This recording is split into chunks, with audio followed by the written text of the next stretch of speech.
madaxweynaha jamhuuriyadda federaalka ee Soomaaliya mudane Maxamed Cabdullaahi Farmaajo ayaa gelinkii dambe ee maanta markii uu ka soo degay garoonka diyaaradaha Muqdisho kadib safar shaqo ugu maqnaa dalka ayuu si toos ah u abaaray degmada Holwadaag halkaas oo maalmo ka hor argagixisadu la beegsadeen qarax sabay dhimashada iyo dhaawaca dad rayid ah iyadoo dhismayaal badanna halkaas ay ku burbureen madaxweynaha ayaa u kulgalay baaxadda dhibka soo gaaray muwaadiniinta ku nool degmadaas si uu la qaybsado xanuunka ay dhimashada iyo dhaawaca kala kulmeen dhibaatada ay al-shabaab u geysteen waxaan idin soo maray inaan la qaybsado xanuunka iyo wixii dhacay aan ognahay oo runtii waxashnimada ahayd waan arkeenno inaysan qolooyinkan horarka ah oo shayaadiinta ah inaysan u dal lahayn dawladda ee qof walba oo Soomaali ah caruur iyo ciroolaba kulli waxa la wixii heli karaan inay rabaan inay laayaan taasi waxay ka turjumaysaa taas waxa tusaale u ah degmada kaliya ma aha wax dhibka soo gaaray waxa dhibku soo gaaray dugsi quraan oo ilmo yar ay dhiganayeen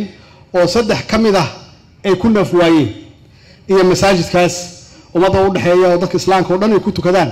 burburkii soo gaaray madaxweyne Farmaajo ayaa ka hadlay muhiimadda ay leedahay in aan loo karhayn dagaalka argagixisada uu sheegay inaysan jirin cid ay u aabayeelayaan isagoo intaa ku daray in xaruntii degmada Holwadaag muddo kooban lagu dhisayo ololaha isxilqaan oo ah mid dadku ay dalkooda ugu gurmanayaan dib u dhiskiisa dadka waxaan sameynayana dad islaana ma ah dad Soomaali ah ma ah dad bini aadan ma ah waxa weeye dad aan doonayno kulligeen inaan ka hortagno oo aan la dagaalamo xayal waa wuxuush inay u aabayeelayaan ma jiro sidaan uu sheegay qof yar iyo qof weynba dumar iyo ragba qof ay runtii ay u naxayaan ma jiro saas darteed waxaan halkan ugu yimid inaan la qaybsado xanuunka ayna geliso diilo iyo dhiiranaan cusub oo aynan u istaagin hadda tihiin wadaniyiintii Soomaaliyeed ee degmadan deganeed ee Holwadaag waxaan leeyahay hawsha meesha ka sii wada meeshaana maxaan ku raahdaa degmada burburkeeda iyo masaajidka iyo dugsiga quraanka waxaan ku dhisaynaa barnaamijkeennii ahaa isxilqaan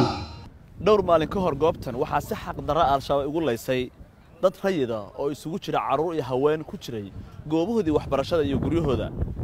sababta dadkaas ay u laayeen uma baahnid in isweydiiso sababtoo ah waxa bartilmaameed u ah qof kasta oo ku hoos nool halka uu ka babanayo calanka jamhuuriyadda Soomaaliya madaxweynaha ayaa ka hor inta uusan dalka dib ugu soo laaban waxa uu socdaal shaqo ku soo maray dalalka Shiinaha iyo Eritrea halkaas uu ka qayb galay shirar kala duwan oo muhiim u ahaa Soomaaliya iyo higsigeeda in ay dunida wax la qaybsato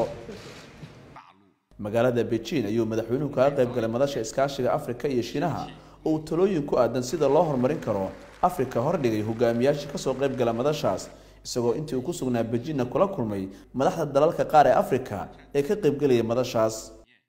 magaalada Asmara ayuu madaxweyne Farmaajo uga qayb galay shir looga hadlayay iskaashiga dalalka ku yaala geeska Afrika oo ay ku heliyeen madaxweynaha waddanka Eritrea iyo ra'iisul wasaaraha waddanka Itoobiya iyadoo guddi wasiiraha loo saaray xal u helidda arrimaha u dhaxeeya Djibouti iyo Eritrea oo dawladda Soomaaliya u aragta muhiim in xal loo helo si loo hormariyo wax wada qabsiga bulshooyinka ku nool geeska Afrika Ali Baasha Cabdullaahi magaalada Muqdisho.